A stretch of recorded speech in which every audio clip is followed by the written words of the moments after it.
Pada suatu hari, IGD Rumah Sakit Agromedis menerima 3 pasien.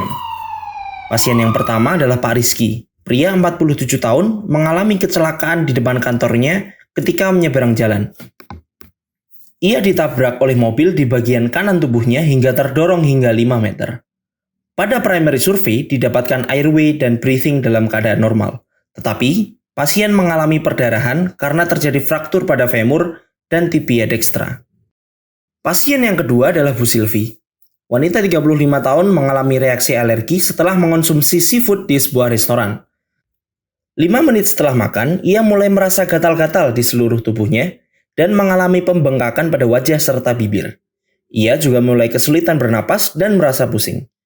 Pada primary survey, ditemukan bahwa pasien memiliki airway yang terganggu dengan stridor, breathing yang cepat dan dangkal, dan tekanan darah yang menurun drastis.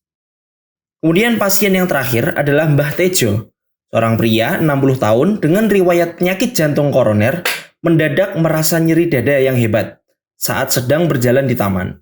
Ia merasakan nyeri yang menjalar ke lengan kiri dan rahang, disertai dengan keringat dingin dan mual.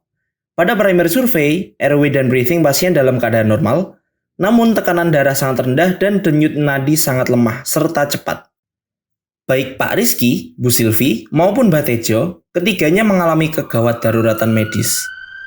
Pak Rizky mengalami shock hemoragik kelas 2, Bu Silvi mengalami shock anafilaktik, dan Mbah Tejo mengalami shock kardiogenik. Dokter berpikir untuk memberikan obat-obatan emergensi. Obat-obatan ini harus ada di penyimpanan khusus yang cepat dan mudah untuk diakses. Pada pasien pertama, dokter meresepkan cairan kristaloid.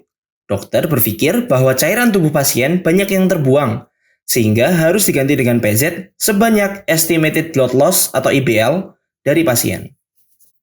Cairan kristaloid masuk melalui IV line, lengan kanan dan kiri pasien. Tidak lupa, dokter juga memasang kateter untuk menampung urin pasien, yang akhirnya melakukan tata laksana lanjutan yaitu penanganan fraktur. Pada pasien kedua, dokter meresepkan epinefrin, yang nantinya akan diinjeksikan secara intramuskuler. Epinefrin ini akan menyebabkan vasokonstriksi, sehingga kondisi pasien akan stabil dengan cepat. Ketika pembuluh darah mengecil, tekanan darah akan kembali menjadi normal dari yang sebelumnya hipotensi. Pada pasien terakhir, dokter meresepkan inotropik dobutamin yang berfungsi untuk meningkatkan kontraktilitas jantung pasien, sehingga cardiac output-nya akan terpenuhi kembali. Setelahnya, dokter melakukan tindakan percutaneous coronary intervention atau PCI untuk menangani arteri yang tersumbat. Terima kasih.